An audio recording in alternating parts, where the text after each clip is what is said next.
Tengahkan masa, saya ingin membawa anda untuk mengenali tokoh ini dengan lebih dekat, juga di sebalik kejayaan beliau. Baiklah doktor, soalan seterusnya, bagaimana doktor mendapat peluang untuk melanjutkan pelajaran ke luar negara?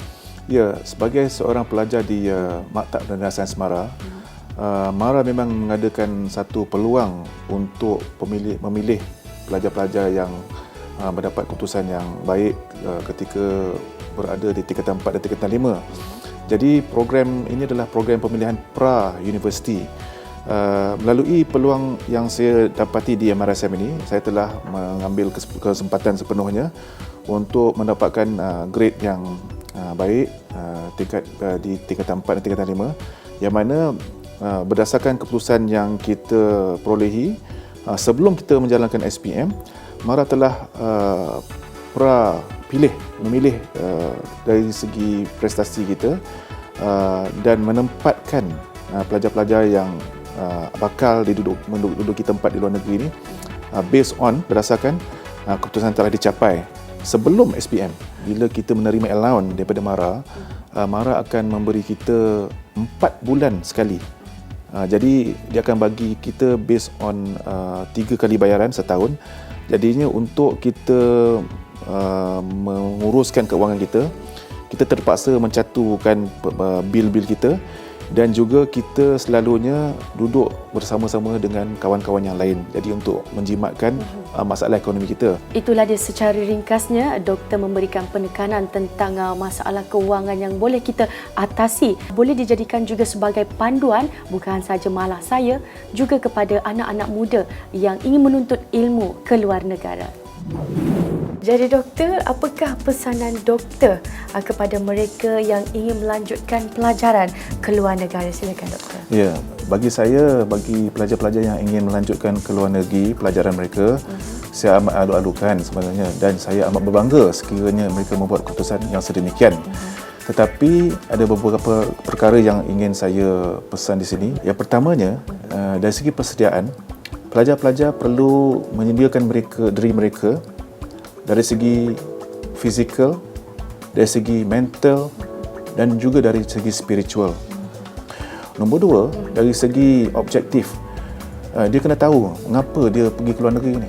Pasal different people have different objective. Ada yang datang nak seronok, ada yang nak status symbol, ada yang sebab orang lain pergi ke luar negeri, dia pun nak pergi ke luar negeri. Ataupun dia nak please mak bapak dia suruh buat kerja luar negeri, dia akan ikut mak bapak dia. Tapi yang pentingnya adalah masing-masing punya individu, punya objektif. Dan terakhir sekali adalah perancangan masa depan.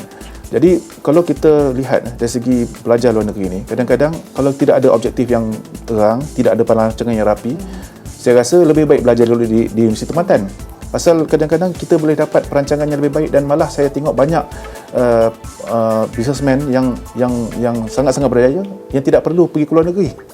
Jadi perancangan tu sangat-sangat penting, yang mana bagi saya nasihatkan selepas kita telah graduasi, dia kena muhasabah diri kita dan muhasabah diri dia, dan lihat sama ada dia mempunyai peluang untuk bekerja dengan lebih baik di luar negeri, ataupun menyambungkan pelajaran lebih tinggi.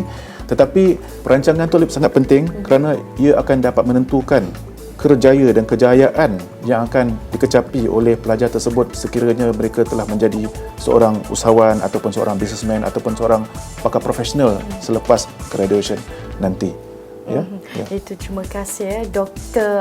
Haji Muhammad Zahid Ismail kerana sudi meluangkan masa bersama dengan kami dan juga berkongsi pengalaman pahit dan manis. Saya merasakan dengan informasi yang cukup padat, tepat dan berguna dan sesuai untuk dijadikan sebagai satu inspirasi, dan saya rasa dapat membantu pelajar-pelajar generasi kini, khususnya kepada mereka yang ingin melanjutkan pelajaran ke luar negara. Terima kasih doktor.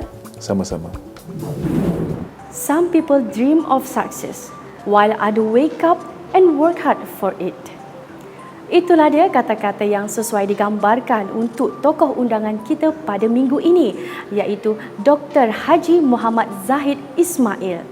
Beliau bukan saja mengimpikan kejayaan, malah menjadikannya sebagai satu kenyataan.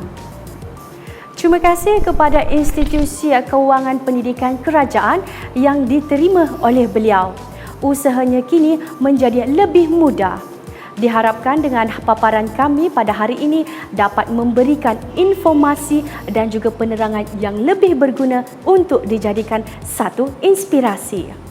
Salam satu Malaysia daripada saya Eja Sapal, sehingga kita berjumpa lagi dalam episod yang akan datang dengan paparan yang lebih menarik. Assalamualaikum dan salam hormat.